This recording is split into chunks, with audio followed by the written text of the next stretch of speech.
Alright, I'm ready too. Hey, what's going on, everyone? This is Information Creep. It's me, Dakota, and Walter, and Greg. And we're missing Spiros today. Unfortunately, he had some stuff to do. So, anyways, today we're talking about Dark Cybertron. Hooray, yay, claps all around. Hold your applause. So, I'll be honest, I don't remember a whole lot about this. I didn't do much of my research. I don't think Greg did either. And, I think this is one that Spiros really could have shined. You know what I mean?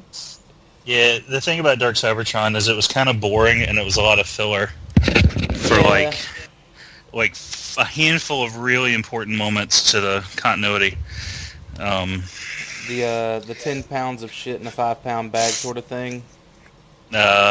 Sure, country boy. Would you liken it to that? I guess I've never heard that before, but sure. You've never heard that?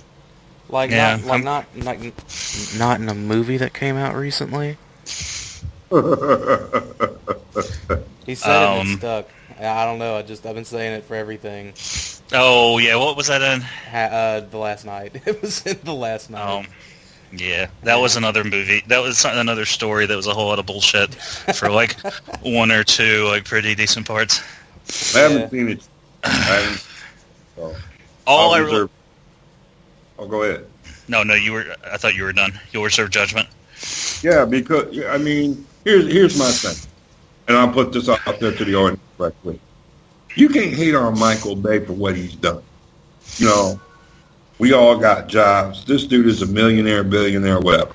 You know what I'm saying? And did for fandom, he really helped. So I leave it like that. I like how everyone thinks it's just Michael Bay, though. It's 100% his Transformer. He's just I film very shaky camera angles and explosions. But speaking of shaky camera angles and explosions, Dark Cybertron, it picks up pretty much exactly where we left off on the last issue of Information Creep, where the Titan flying through space and time and onto Cybertron and hanging out with Shockwave. Starscream gets a new body, and he's like, well, I'm leader of this world now, so I need a new body for it. Not at all to sell toys. Not at all. Got a body. Go figure. Yeah, which honestly, I like that design a lot. It was a good figure in my opinion. But so a whole I don't want to there's a lot of stuff that happened, and it really is not super important. At least not in my opinion. Okay, so the big Titan is there. Was it Metro Titan, or was it they called it a Metro Titan or something like that? I think so. Yeah. Yeah. So it looks all dead and Decepticon-y. It's got purple lights instead of blue or red lights or something like that, and it looks like it's suffering a chest wound. Oh, it was the Necro Titan. Necro Titan, that's it. Yeah, Metro Titan. I was thinking about the toy. Yeah. So, it pops up and something Starscream immediately freaks out because it's he's got his, presidential suite and he walks out with his new body and he's like, so Rat Trap, how do you like it? And Rat Trap's like, oh yeah, it looks great on you, boss. And then he sees the Titan and he freaks out and he runs back to his, I guess, closet/weapons cache. I don't know what that's all about. Meanwhile, Gorlum Prime is exploding or imploding, whatever you want, and Optimus sends out a distress call for people to stay away. But guess who was in the area? Rodimus and gang and the rest of the Lost Light crew. And so they immediately swing by and pick him up. They completely ignore his warning, and Swerve actually liked the warning so much that he made it his ringtone, which it's Swerve. So they're all talking on the Lost Light. Magnus, I remember Magnus saying "Well, are you going to take command?" And because it was very confusing for him, you know what I mean? And he was like, "No, I'm just kind of here as a guest." And so they all go to Swerve's bar, and Well, you miss one very important detail. Swerve makes the Nemesis distress call as ringtone. I said that though. Oh, did you? Oh, my Yeah. bad. I'm sorry. That's fine. Did you Robert D me? No, I was actually reading ahead. I was trying to. I'm like going over the pages, and I guess I was reading that as you were saying it. Oh, okay, yeah. And I was trying to sound it out in my head, I guess, and then I was like, "Hey." So yeah, so they're all sitting in the bar. They're, Optimus takes his faceplate off, which we don't really see happen too many times. Very first time. This is this I thought was really cool. Like seeing the three of them like sitting down in a bar. Like how would that go? You know what I mean? And of course it goes about as well as you think it would. Swerve walks up and he starts taking pictures of the three of them in his bar, and just very grim faces of Ultra Magnus, Optimus Prime, and Rodimus, like trying to figure out like what to do, what's happening, how are they going to fix this new anomaly to what is undeniably like a gateway to the dead universe again. And also, once again, my favorite character gets mentioned, and wow. Prowl got mentioned? Yeah, in the little conversation, and they did not, all three of them did not look happy.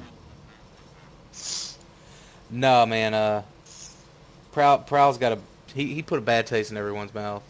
I do like, and something that I did mention was whenever, I guess it's not Optimus, but Orion Pax, whenever his crew boarded the Lost Light, like Garnak just picked up Rodimus and hugged him and would not stop. So that was pretty funny. Like this particular issue is not my favorite artist. And like Optimus and Ultra Magnus head designs kind of look the same. But look at, I don't know what page it is. It's Is it when the Wheelie page? It's when Optimus is saying goodbye to Wheelie and Garnak. Yeah, what the fuck's up with Wheelie? He looks like heroic as fuck. Dude, I know. I was about to say something about that because Wheelie looks like a freaking superhero. He looks like a fucking He-Man character from the old He-Man like mini comics. Like he's got that like comically heroic proportion body. It's just really, I don't know. It's very jarring. Very to me. Strange way to draw Wheelie, for sure. The person that drew him, I think he did stuff for DC. I think it was Jimenez that drew the book. I think. Yeah, that sounds right. I mean, Garnak looks kind of how he should. Like, I think Garnak should be that big hulking, giant monster alien guy. But like Wheelie, Wheelie's got a very strong jawline in this picture, and it just doesn't fit the character in my opinion. No, it definitely is very odd. Because I was like, who the fuck is that? When I glanced at it, and then I saw him talking. Well, when I was scrolling by, I glanced at it, and then I was like, who the fuck is it? And then I read the page, and I was like, that's Wheelie? Yeah, he's got very like muscular robotic thighs too. Just everything about Wheelie was just cut in that picture. You know what I mean? Yeah. So needless to say, they found a way to go into the dead universe portal because of Brainstorm and the little green bugs. And so Rodimus and Orion and Hardhead, were those the three that went? And Cyclonus, that's the fourth one, because I think Whirl was just like, what are you, chicken? Or something like that. And Cyclonus was like, you know what, no, I'm going to go. I'll just give me the fuck away from you, I'm going to go. So that's and then like even in this image, like I think it's literally next page, Greg, like where they're jumping out of the ship. Mm-hmm. Like look at Hardhead. Looks like another He-Man's character. Oh, hold on, I gotta find it. Is this when the art jumps to Homeboy? Kind of hungover today. So I'm having a hard time remembering names. It definitely looks like it's still the same art.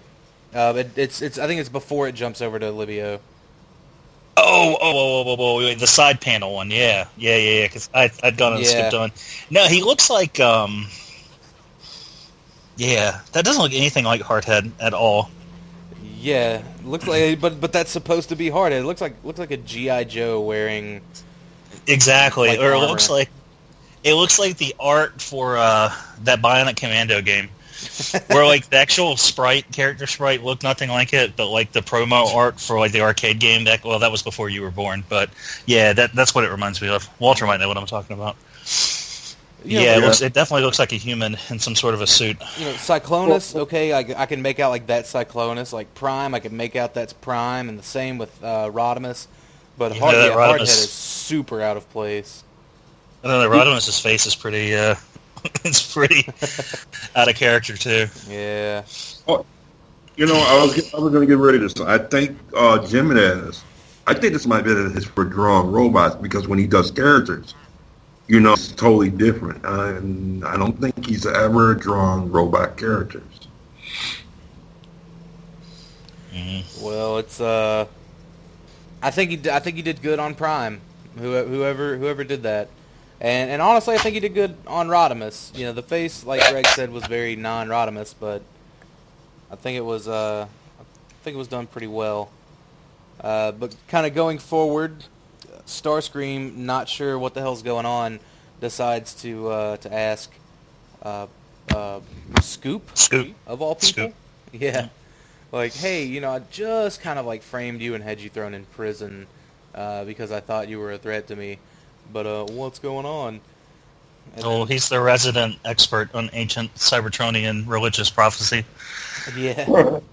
So a former wrecker and all that. I believe it. Really wrote that character in well. But it basically, like, he reads some junk off and he shows an image that looks like a couple of lines that could make Shockwave's face. That's the symbol of the Uncreator.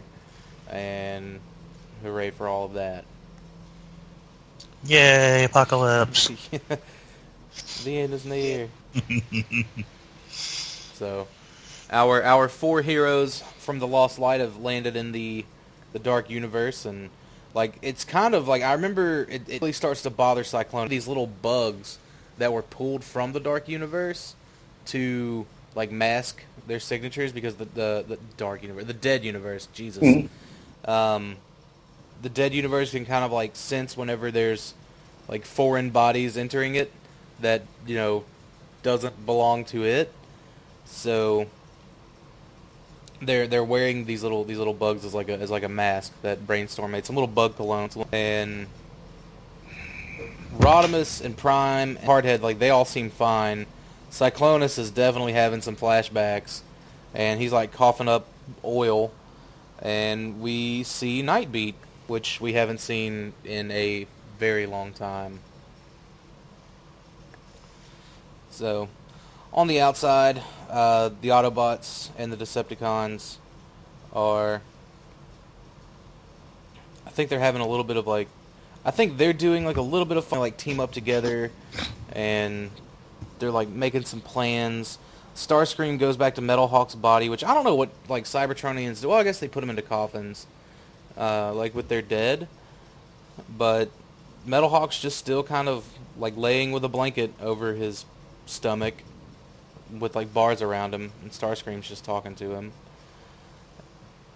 So that's weird, I guess. Like, that was just very strange. Have they ever shown that what they do? Because don't they eject them into space on the Lost Light? On the Lost Light, that's what they did. Like they still put them into little coffins and then they ejected them into space. But I thought that was just because they were on a ship. Well, and that's what I'm getting at. Like they've seen it there, but I don't think we've actually seen anything. Have we? In Sins of the Wreckers, all of the dead wreckers were actually buried on debris. Because whenever Tidal Wave like tore into it, you see all the coffins come flying out and like smashing down, and like Prowl is trying to get Verity back to debris with all these coffins just crashing around him, and then Iron Fist coffin happens to land in front of him, and Verity like freaks out and starts dry heaving. I'll be honest, I was not really a fan of that book. I read it just kind of to get it, but Yeah. I wasn't really a fan of it, so I don't really remember a lot. It had a slow start that wasn't very good, but I think around issue probably midway through issue 2 and then through 3, I liked it. It started to pick up and I really enjoyed it. And that was some stuff that happened in number 4. Yeah, I thought I'd like it more because Tarantula was in it, but anyway, sorry, not to derail. Oh no, it's fine. Not to derail. One bad, just do boring comic. Talk about another one. Come on, man. I liked Sins. I really enjoyed it. It wasn't Last Stand, but I still really liked it. But yeah. So we were talking about something. So I think let's see. If in Spotlight Trail Cutter, which is I think why we told people to kind of remember what went on during that vaguely, they found Metroplex's a piece of his thumb, which was banging against the ship, and it's now banging against the ship, I guess I should say. So they kind of follow it to where it needs to go, and apparently it's where Metroplex landed, which was underwater on some planet. And I think is this where I believe this is where we meet Windblade. Yeah, maybe. Yeah, it is. We meet Nautica and who's the third one? Chromia. Yeah, Chromia was the third one. Because they are city speakers from a colony planet called Caminus, because those are things now. There's several of these things now. And but before they meet them, some bad things happen. What were they? The Ammonites or the Terradors? One of the guys that were the bad guys that tried to kill Thunderclash. So there's a whole bunch of those little dudes, and they're omni combining and making big robots and hammering the Lost Light, and they knocked a hole in it, so all this water's rushing in, and then they let's see, I'll get to it here eventually. They all go to escape pods, and this is where we see the Rod Pod for the first time, which is very vain, very, very vain. I can't remember. Was it Whirl that found it, or that wanted to get into it and get away? Was just are you kidding me? This guy is your leader? But it's a little pod that's shaped similar-ish to Rodimus's head and face. It's a damn shame we didn't get some sort of we haven't gotten some sort of a representation of that. I mean, not that I don't really collect the IDW cell figures anymore, but that seems like it could be something that MMC would make. It wouldn't even have to transform; just be just a ball, just an accessory. Yeah. Well, who was it that made them? Was it Fake Busker? That made the Rodimus Star? Well, he made the Rod Pod. He made a version of the Rod Pod. Oh, no. Because I remember James Roberts got one at TFCon. He hadn't met the Rodimus Star, because I have one. Who made the Rodimus Star? Because I remember those were... people were walking around with those at BotCon 2014, and I fucking felt like Trailbreaker, because I was just where? How do I get that? I think...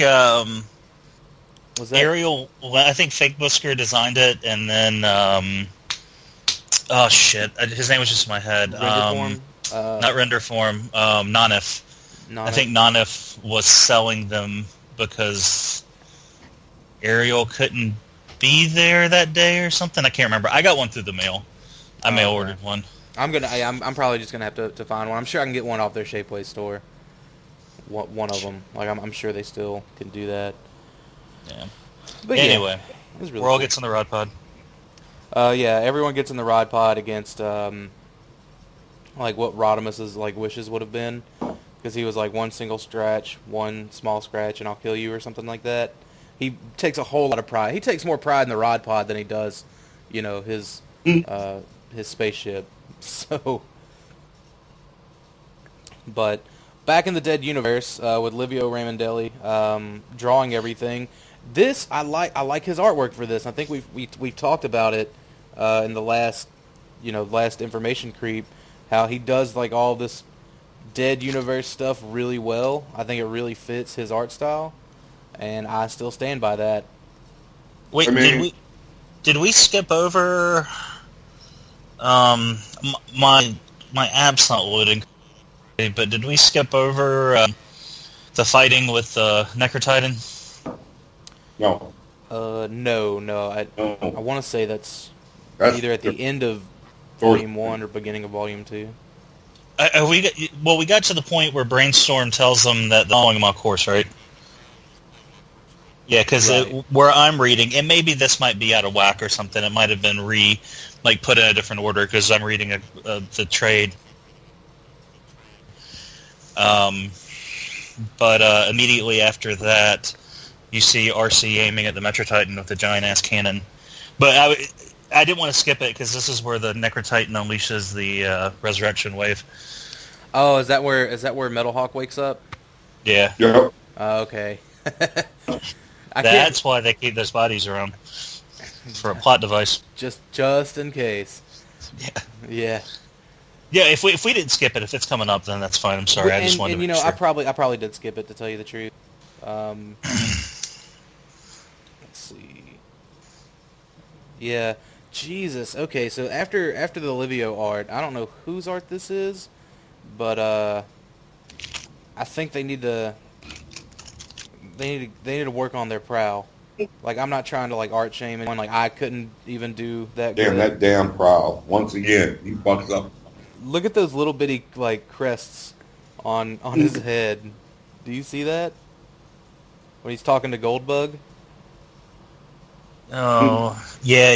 The one you're reading and the one I'm reading are definitely out of whack. Yeah, but that I see it.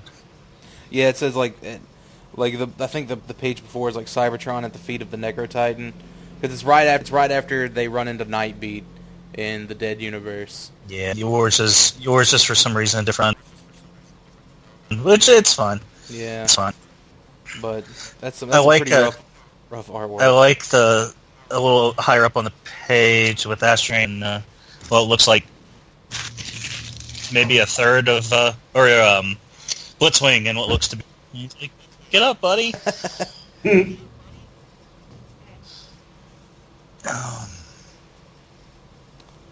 Let's see. Then Soundwave is like covering his ears. He hears Megatron screaming because I guess they grabbed Megatron and threw him down on a slab and was like, "No one cares that you're in pain. We don't even care about you." Like, Shockwave was just like trash talking him to the max because included a like interdimensional space bridge in his belly, and that's whenever we see Nova Prime come through. Galvatron. Yep. And this is, I think it's at this particular point in time is where they finally find Metroplex, and he's like missing an eye, and he looks like he's not having a good time. And eventually they run into Blade and Chromia and Nautica, and she's like, "I speak to Titans." Then the big fight happened with Autobots and Decepticons kind of together for a common goal yet again. Sound familiar to Chaos or anything? No, it doesn't? Okay. Well, Metal Hawk joins the field, and Goldbug, or Goldfire, whatever they're calling him, he was just like, he was kind of like, it really took him by surprise, so he took his little mask off, and he was like, "Oh, hey, it's me, Bumblebee. You remember me? I'm your friend." And your friend?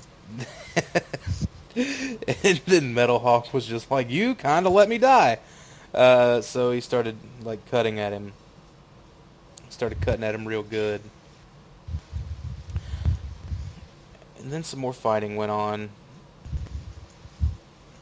And Here's one of my favorite parts. Waspinator, who's still kind of around, just like walks up to Shockwave, and Shockwave, he's talking to him about like some Waspinator bullshit. Shockwave like takes his gun from him, and sticks it like on his arm cannon, and because that's how he gets the Titan to do stuff, and so Shockwave's like, well, now it's my Titan. So I thought that was pretty brutal. I'm like, dude, you took his stinger away. Like, how? You monster. When I said before we started, I was like, there's some bad art in here. This is one of the I was talking about. Like, when Metalhawk shows up, the scene with Goldberg, or like this whole thing, it is proportions. And it's the same thing with Shockwave. Who, Metalhawk? Yeah, like, whoever's drawing this was like, all robots are a triangle and a tiny, tiny waist and really long arms. You know what's funny? Like, they drew RC like okay until like from one angle, like from the forward angle, RC was not done too bad, but then like there's another angle where she's like looking at Metalhawk like beating the shit out of people, and I'm like, what's with that head and neck? You know what I mean? Yeah, like when Shock like that. Look at that! Look at those panels where he's putting the thing on the Waspinator gun on. He looked an anorexic. Look at the Waspinator. He looked like an anorexic Black Manta. Yeah. I don't know. And then the chest. The Waspinator gun is just that's bad too. Yeah. This was a dark time for IDW. No pun intended. Yeah, get it? In my personal then we go, my opinion. Yeah, dude, I agree. Like, I did like, I liked how the art style, like, they let, multiple people kind of have their hands on the books. I thought that was cool. Yeah. For different situations and scenarios and all that. But that's one, because, like, that's the same artist that drew Prowl's, like, little bitty neutered head crests. And I just preferred how the storyline was written. I didn't care much about the art. It was the artists that you named were Rodimus, where they're up there in the Dead universe. Yeah. Now, that art there reminds me of a little bit of Alex Ross, the way it's done. It's just a little bit of it, but, I like it. I like all of Livio's stuff, in certain, like, situations, just because it like, they could not, I don't think they could have picked a better artist to draw, like, the Dead universe stuff. You know what I mean? Mm-hmm. I just don't. I don't think they could have. It fits his art style. That and, like, he even kind of adopted, like, Milne's Rodimus design, instead of drawing like Rodimus, like how he drew him as Hot Rod in the Autocracy, Primacy, and Monstrosity series. Mm-hmm. So I mean, it was cool. I liked it. I liked what he was doing. And Hardhead looks like Hardhead here, and that's a good thing as well. So, but meanwhile, in the Dead universe, I think, did Cyclonus go a little crazy? Like the Dead universe was starting to, like, kind of get back to him and make him want to kill people. Yeah. Yeah. Yeah, he started coughing up Black Energon. Yeah. Let's see. Back on Cybertron, Megatron, I guess, after giving birth to Galvatron? Because I think, didn't Galvatron, like, push Nova back through the Dead Universe portal?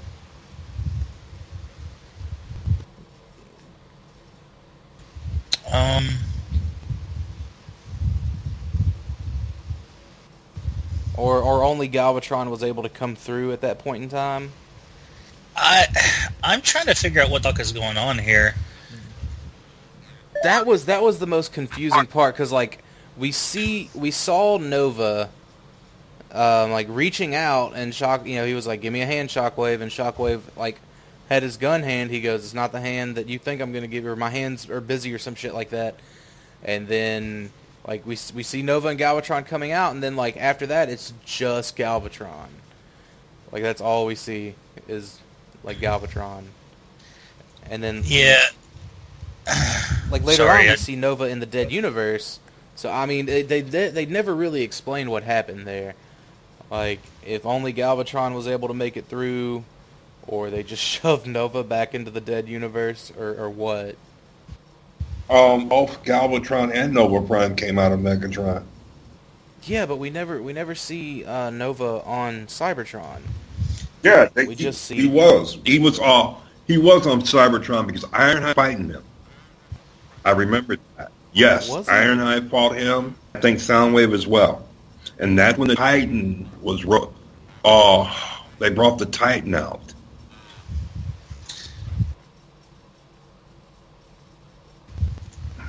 Well, Yeah, no. let's see.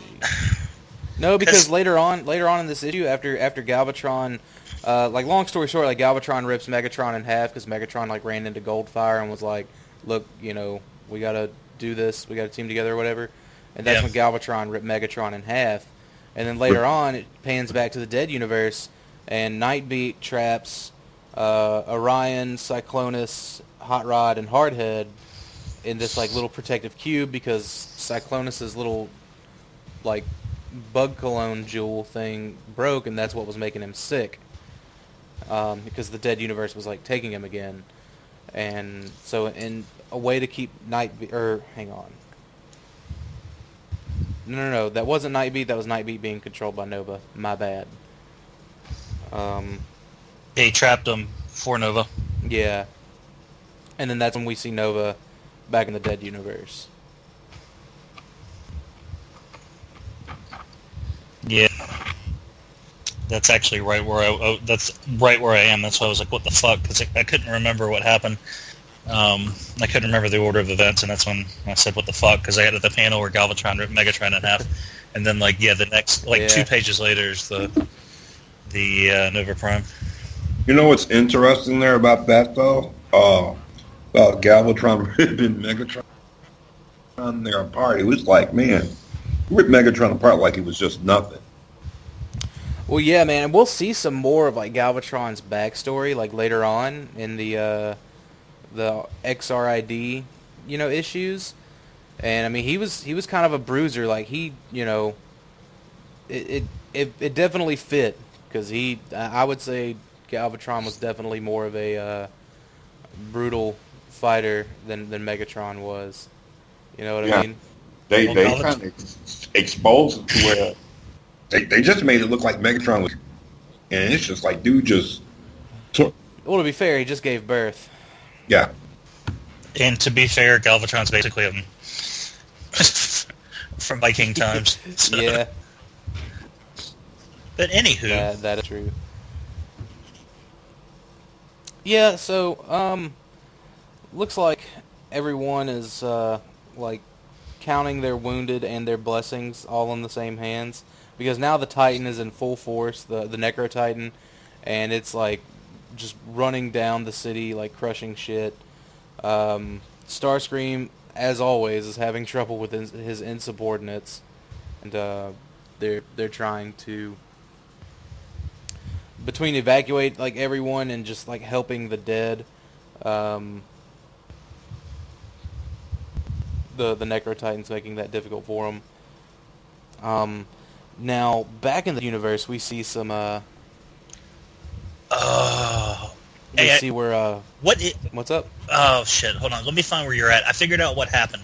So, I thought this was the trade that I found, but what they did was they just put all the issues together, and they forgot to take some of the covers out, so I thought it was the trade, but I just realized that they put them in chronological order, but I think the collected one that you're reading puts some panels and some pages in an order that makes more sense to the story. That's why, like, we're having discrepancies. So let me get to where you are. Okay.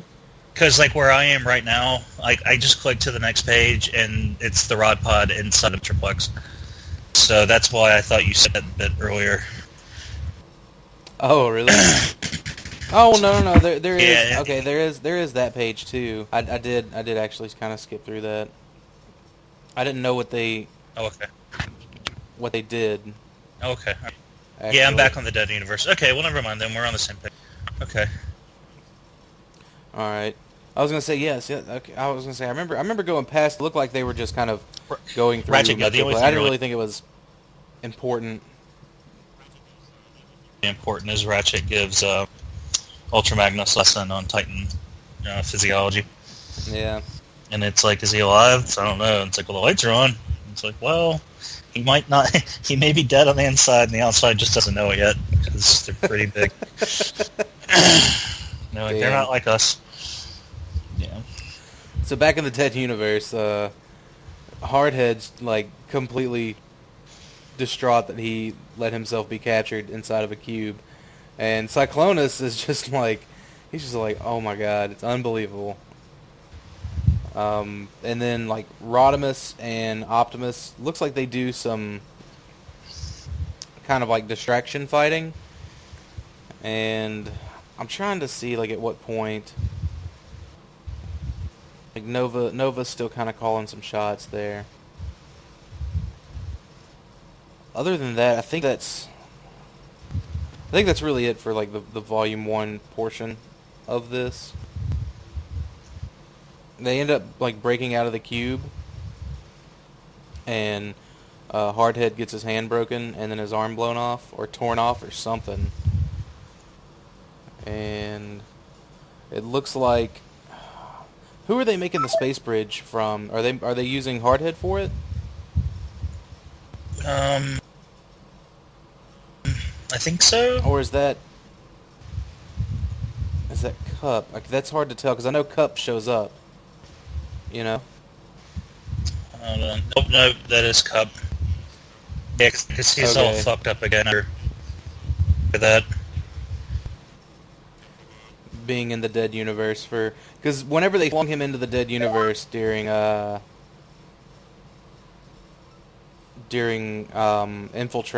it not infiltration,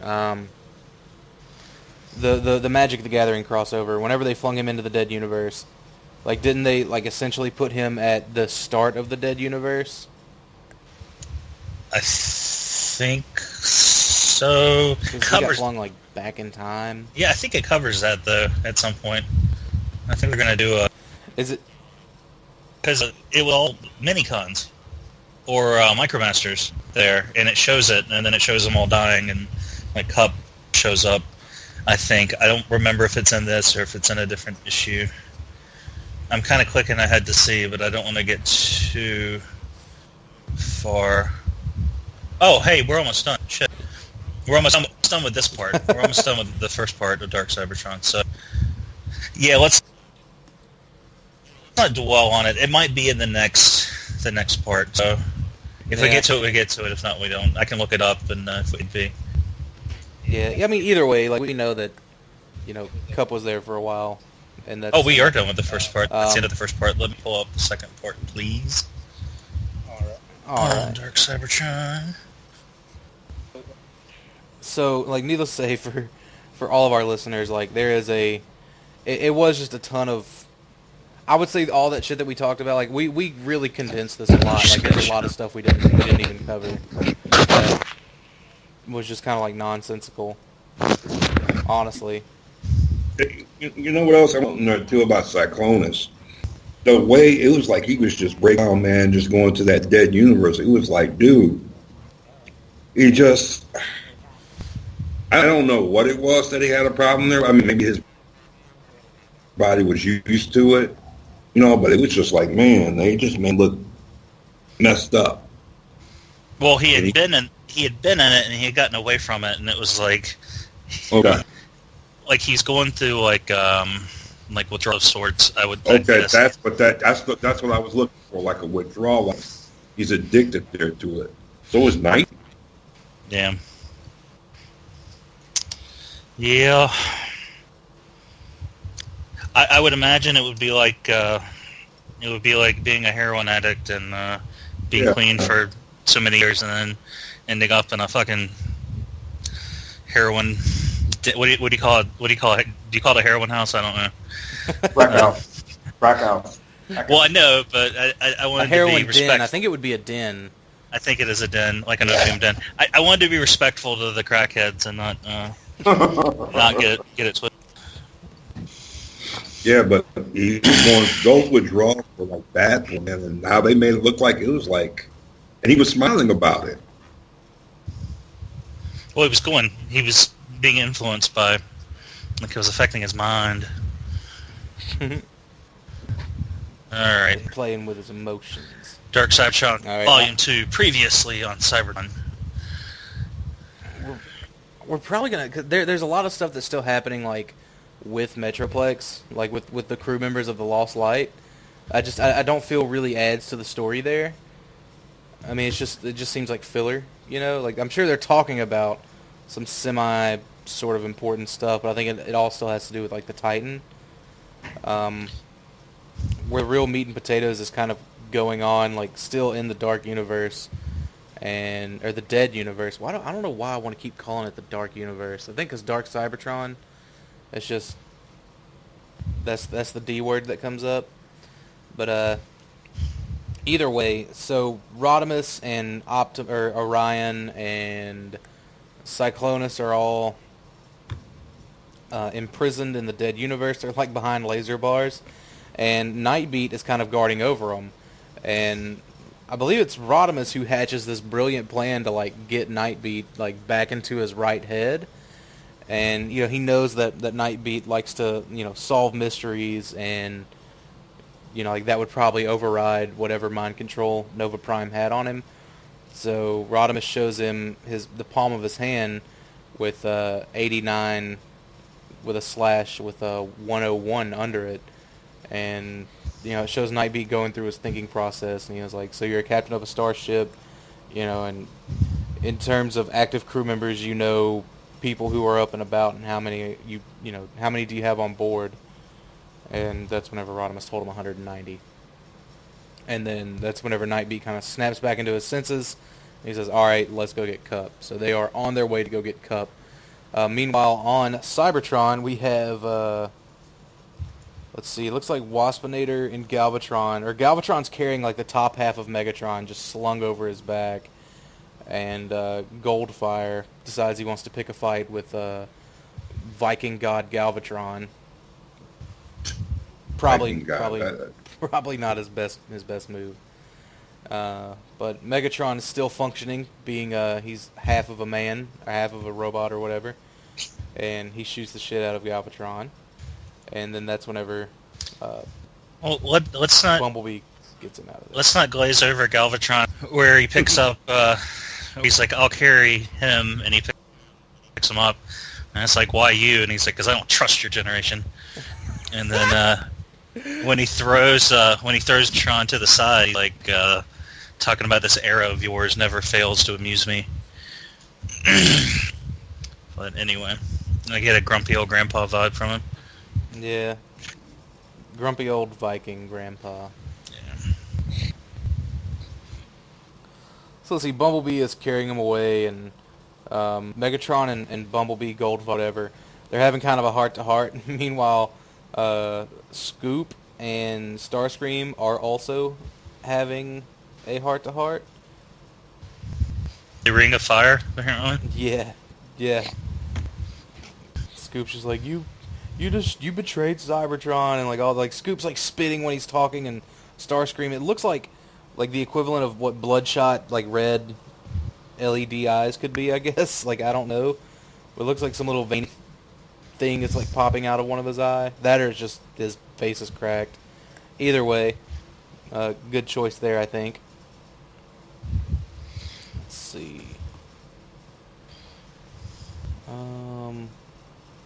And it looks like this is where, like, as far as like what's going on, like inside of Metroplex,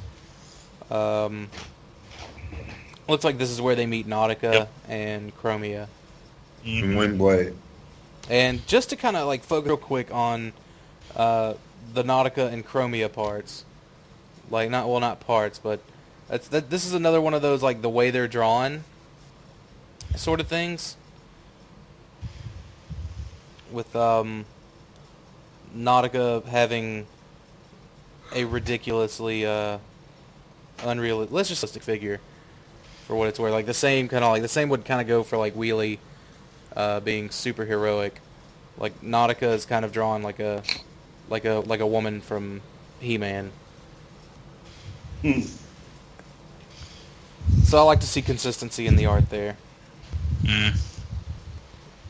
Oh, who does the art? On that one, I don't remember. Doesn't matter. Yeah. And this next deal, it shows like Bumblebee like driving through the I guess like the wastelands of Cybertron, like outside of the city. And it's just like top half of Megatron hanging on to him. Like he even transforms and Megatron's still hanging onto his back. I don't know why it's funny, but it's just funny. With his legs just dangling in the breeze. Yeah. Which is in? Let's see. I think this is actually the start of Chapter 8, so we're almost there, man. We're almost home free. Is there any... Greg, you may be able to read better, like faster than I can. Is there any... I'm not seeing like really any important dialogue. I see some fucked up looking Dinobots. Mm-hmm. Yeah. Oh yeah. Like I see where they're all still fighting the Ammonites. I believe it's the Ammonites. Yeah, the Ammonites have been fighting. Have been trying to break into Metroplex. Take his brain. And all the Lost Light stuff. That's pretty much what was happening. Yeah. Now speaking of like this is just another. This is one of those panels that I think was just drawn really well. The one with Windblade standing like it says inside Metroplex left shoulder blade. Like look at all the detail on what I'm assuming is Metroplex's brain. Just a good job in line art and in colors. Like whoever tackled both on this particular page at least did a really awesome job. I can tell you who it was. Give me 1 second. It was... Oh, come on now.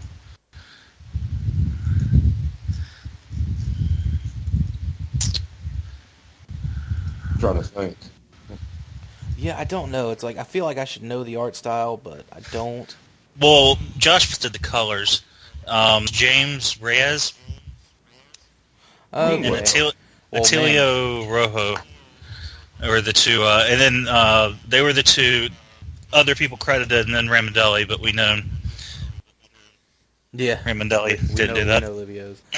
But yeah, I mean, like they did a phenomenal job. I will say that much for this page. Like I would want to point that out. Like that artwork is definitely very good. Meanwhile, back in the Dead universe, they're all kind of like running and trying to do their own thing. It looks like maybe Hardhead isn't dead yet. I don't know, but it looks like Prime and Nova are about to square up, and I think they do. They do because Hardhead busts the thing open his head, and Nova Prime kills Hardhead, dissolves him, I would say, almost like turns him into dust. But see, I thought Hardhead stayed there because like they eventually use Hardhead, I believe, to travel in a sort of way. Either way, like we'll get to it whenever we get to it. Meanwhile, they find a way to get Metroplex back to Cybertron. They find a way to activate his space bridge. And then we see Metroplex and Necro Titan square up and start bobbing and weaving and throwing punches, which was really good. Like this was a very big kind of like art thing here. Very, very like what's the word I'm looking for here? The ways that they kind of showed it off. I don't know. I really liked it, especially with Metroplex kind of like coming in. And you see like the Lost Light over his shoulder, which the Lost Light I think should be a little bit bigger than that, just from some dimensions that we've been given, like in the books. But I mean, I get it. Like scale is never going to happen anywhere, never ever. So I'm cool with that. But either way, it looked really good seeing Metroplex and the Necro Titan fight. I thought that was really cool. Yeah, and even the opening page of where just Metroplex just knocks the hell out. Yeah. Going back to the Nova Prime Optimus Prime fight, whenever Nova kept like changing the shape of his body into like he did like a Sentinel and Zeta and was trying to throw Prime off. I think it was kind of working there for a little bit, but I don't know. I thought that was it looked like Livio just missed drawing those guys. Well, yeah, it's like it's one kind of thing storytelling wise they did there was Rodimus talks about what numbers on his hand are and blah blah blah blah blah, and he expects Optimus to give him like some reassuring pep talk, but he's just like, "Hey, you should have resigned." And it's like, you were wrong. And then like when he's like, "I can't even lay a punch on Nova," and he's ready to give up, then Rodimus gives him the Optimus Prime pep talk, and then that's when he's like he literally punches through Nova. And he's like, "Oh, I'm Optimus Prime." And it's like the all over again. He says his name a whole bunch. Yeah. Yep. Okay, yeah. I'm seeing that now. Let's see. And didn't Nova like turn himself into Optimus Prime too? Yes, he was. In fact, he was. That was the shape he was in when he got sucked up. Yeah, Optimus ripped his arm off and knocked a hole through him. The bottom out of him, so to speak. But back on Cybertron, there's still shit fighting. Metroplex is whooping some ass though. Like he like I would say Metroplex definitely had the upper hand in this fight between him and the Necro Titan. Because like every time I look at a panel of them fighting, like Metroplex is like keeping the hands like on him, and then he finally like punches a hole through him. I'm seeing the pattern here in this story, and then like all of this gold stuff just like starts dripping onto him, like onto everybody. Let's see, what do they call it? Do they just call it like the light? But I guess it's just the Necro Titan's like blood or whatever. It's really weird. Meanwhile, Shockwave and Galvatron and the group is still kind of planning, and Megatron is laid up. Like he looks pretty badly damaged at this point. But this is where Hardhead steps in, and Hardhead's like, "Hey, you can use me as a space bridge." I think Cup and Hardhead were kind of arguing like who was gonna be the one to get stuck, right? And I think Hardhead finally just like talked him into letting it be him. Yeah. Then Ratchet fixes Megatron, which is unusual. Which is funny. Yeah. It's the dialogue here was really good. There's a lot of it, so I'm not gonna like just basically give a read through, but at this point, like I will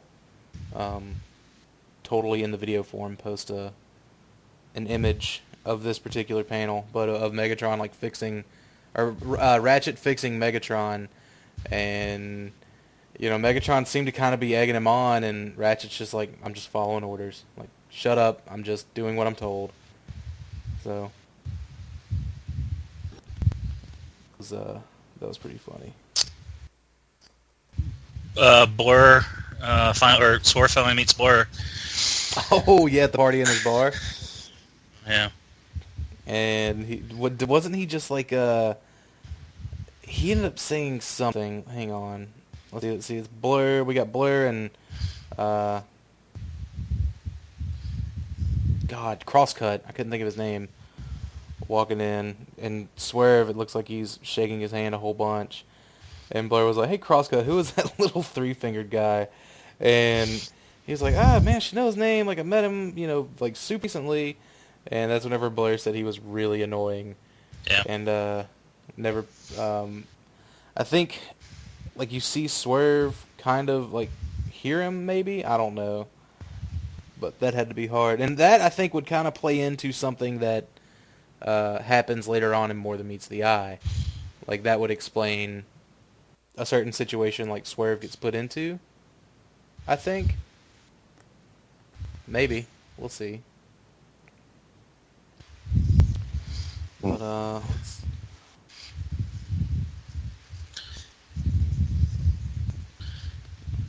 and I'm trying to fast forward. Oh, this is where, like, later on, like, after everyone's kind of, like, partying and getting rebuilt and, like, Ratchet's, like, doing all this work, fixing people, we see, like, Chrome Dome and Prowl having the talk. Oh. Yeah. And by the talk, I mean Chrome Dome, like, throws Prowl off of a cliff. Prowl Which I comes thought back was, with his ass. I'll be super honest, man. I think that was very deserving. Yeah. I think Prowl got off easy, all things considered, with what happened, because he was kind of the reason. I think the reason it got that far was like Prowl was just like, oh, so you missing a certain someone, are you? Like, sort of rubbing his nose in it, and I don't think that shit was like flying at all. So there was that. Yeah. And then the Constructicons are just like, get him, Prowl, kick his ass, like his little fan club. Yeah. I love that shit. It's hilarious though, because they're telling them they're that, but also it's Chrome Dome's fault as well for going inside Prowl's head. Yeah, I mean, That's Chrome Dome's fault. That's where all these problems started at. you're right. And then like Magnus steps in, and the Constructicons are just like, nobody threatens Prowl. Like, we love you, Prowl. Like, it's so funny. I always like seeing them interact. I wish they would interact like more in the current comics, but They haven't done that since they separated them. That's what sucks about it. right. It's, you separated Prowl from them. It's like, no, you should have kept Prowl with these guys because that's what makes it work. Let's see.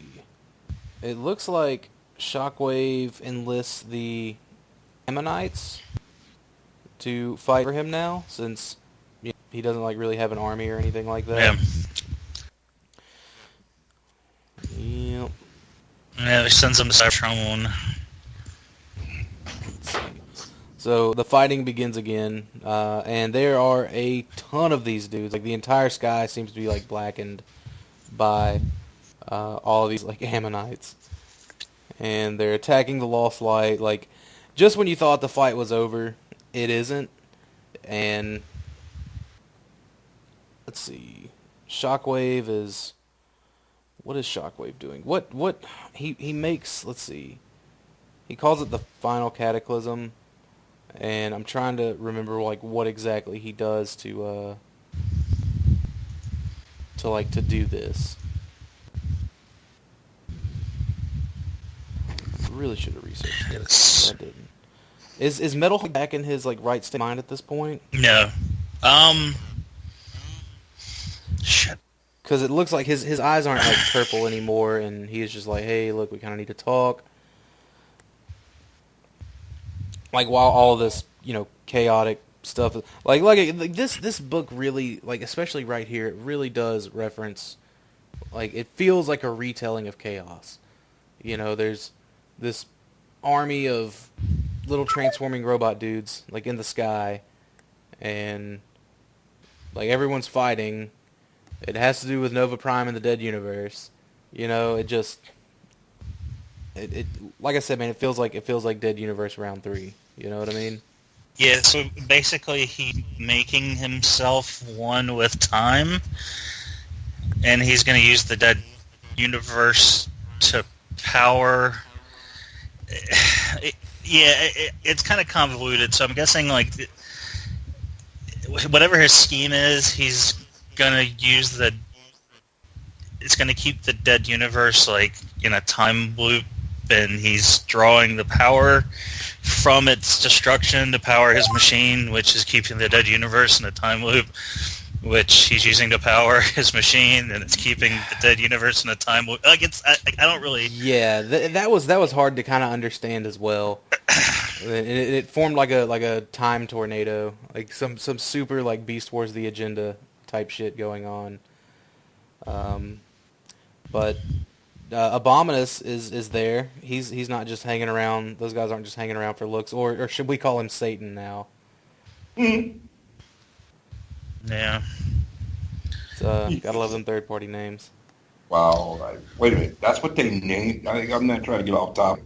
That's what they named him? Satan? Are you kidding me? Yeah, the TFC Abominus is named Satan. Wow. Hell. That is hilarious. But Wow. It's about time. It was only a matter of time where they ran out of other names. Oh, wow. They were going with like nothing but like Greek names, weren't they? For their combiners, was that TFC? That's everybody, man. But yeah. Yeah, like they had Hercules and they had like Perseus for Shatterglass, whatever, and then Uranus or Uranus, I guess, and Prometheus. Yeah, so they had. And then they were just like Abominus comes around, they're like Hades. No, they already did Hades, didn't they? Yeah, Hades was Kaiser, and then there was That's right. So they couldn't have done. So they had just Poseidon and Satan. They could have done Cerberus maybe, but no, they were like, nope, Satan. So. I want to say Cerberus was something else though. Really? Wait, See, that would make sense if it was. Wait a minute. Did you just say Starburst? Cerberus.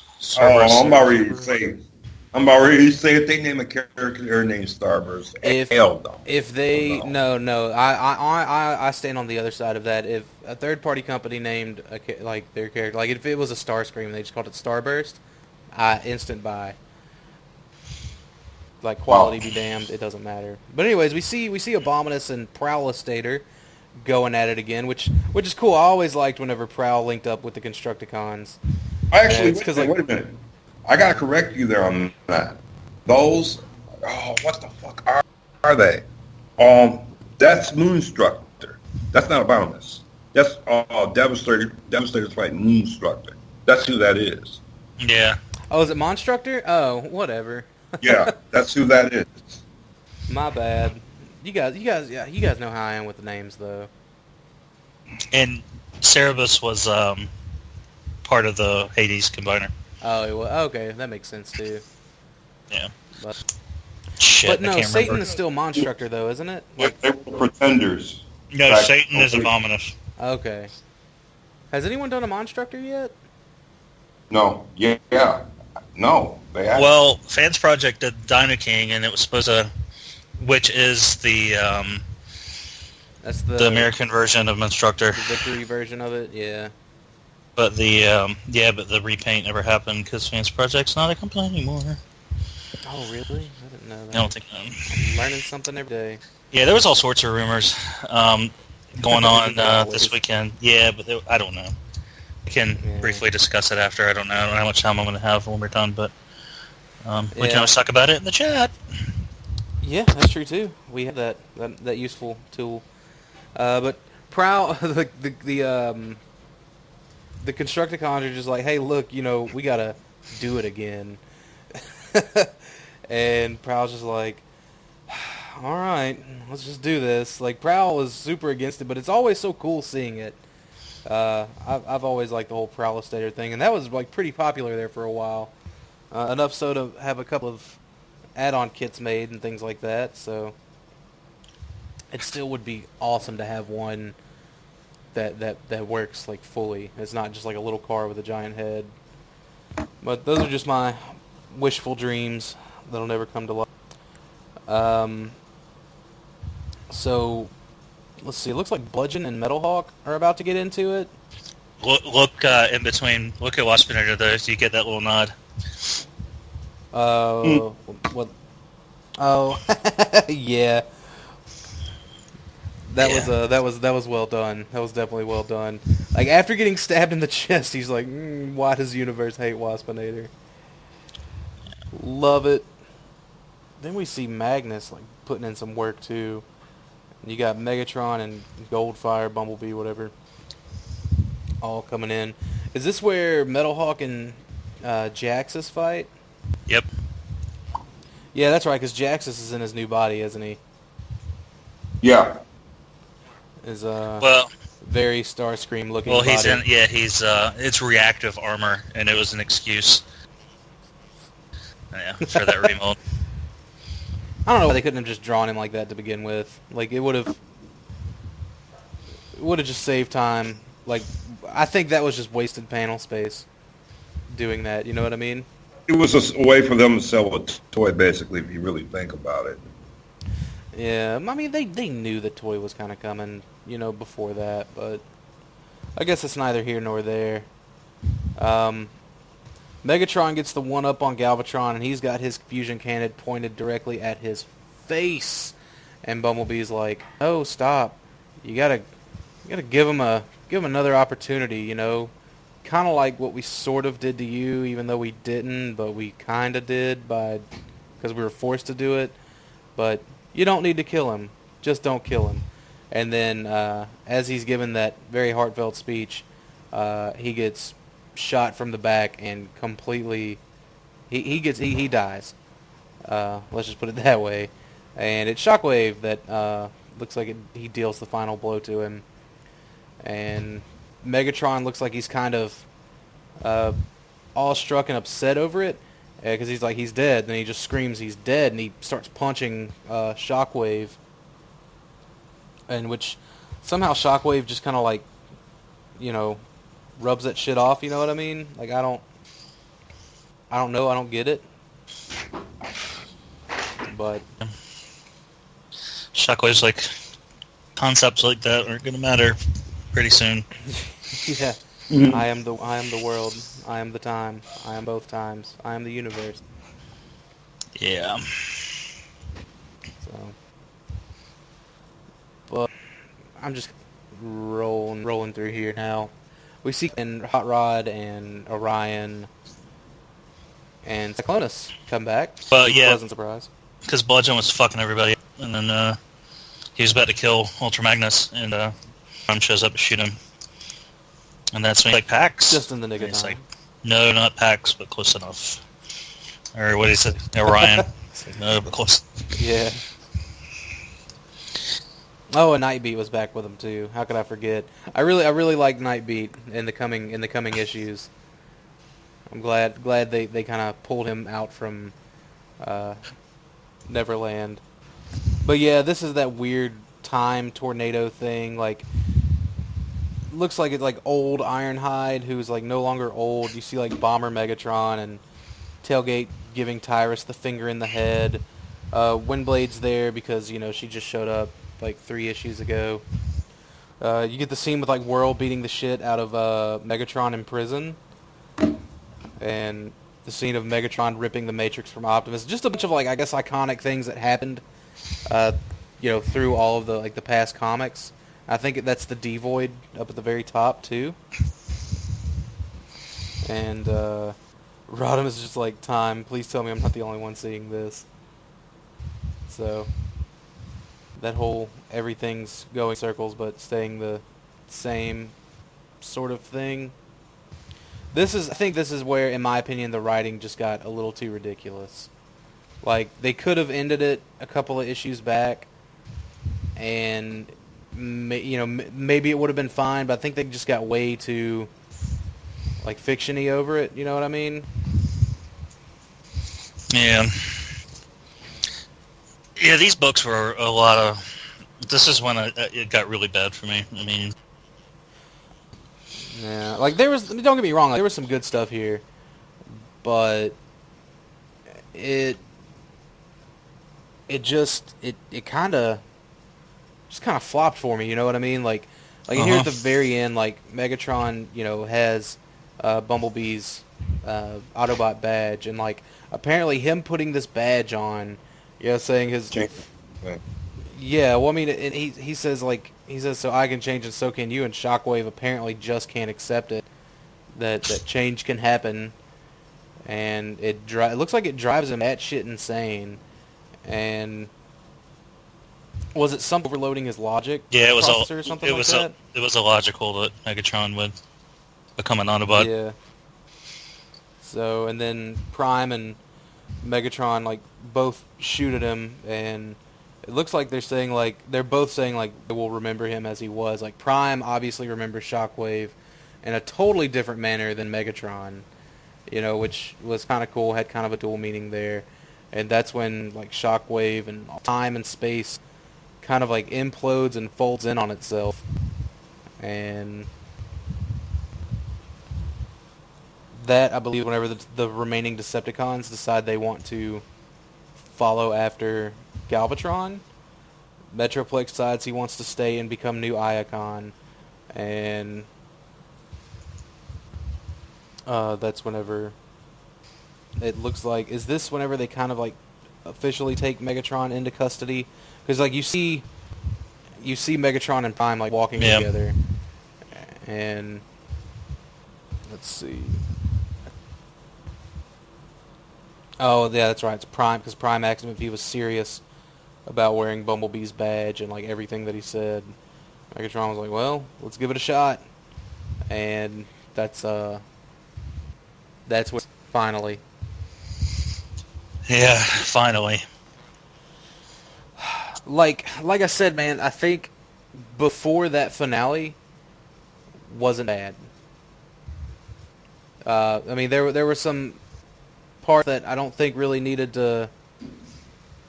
weren't all that great, you know? Yep. But it wasn't bad until they got to this whole, well, this is just a time loop and everything's going to be all at once from this point forward, and it's going to be me, Shockwave, and then it's like, oh, hey, you're more computer than you are person, so I'm just going to fuck with your logic, and like that's how it ends. It just, I don't know, man. Greg, what are your thoughts on this? I don't know. I mean, I kind of like how it ended. It was all. I mean, the last third of this book was all the means to an end, which was making Megatron an Autobot. So, I mean, it is what it is. Yeah, I like what this sets up. Definitely. But just getting to there, I think it could have been handled a little bit better. You know what I mean? Oh yeah, definitely. Yeah. It looks like. Oh, Walter, you still there, man? Oh, he thought we were done. Oh, is he gone? No, I don't know. Oh. Just was joking. I was gonna say, because I know I've heard him drop out and come in a couple of times. So. I'm right here. Walter, right how you feeling about Dark Cybertron? You know what? That's the second major event. I liked it. You know, I thought it was interesting. You know, the plot, the fight, my prowl being the usual, and the shocking part about Bumblebee dying. That was the shocking part of it. You know, I didn't think they had the stones to do it either, honestly. Me neither. With, you know, how Bumblebee has like been as a character these last 10 years, like how he's, you know, got the infinite cheat code and like all other forms of media. Mm-hmm. But I'm glad. I mean, I'm glad to see that they were just like, no, we don't fucking need Bumblebee. So. And the other part, Megatron joining the Autobots, that was, no one saw that coming. Or at least talking about joining the Autobots. Yeah, for sure. And I know that angered up a lot of fans. And it's like, people have to realize something. Change is good. And it sells. See, I think I like the RID parts. Like, I think they put the better story in the RID like books of Dark Cybertron, where More Than Meets the Eye just kind of got the like all the shit that was happening. Like I get why it happened, like why the Lost Light was like underwater and, you know, trying to get Metroplex like up and running. I get all that. I just think it was stretched across too many books. You know, doing it just felt like a waste. But like then like the stuff that Rodimus and Orion and Hardhead and Cyclonus and Nightbeat, like everything that was going on in the Dead Universe, I like that stuff too. I like those, you know, the parts of like those stories as well. So I don't know. I think that's kind of like our sort of final thoughts on it.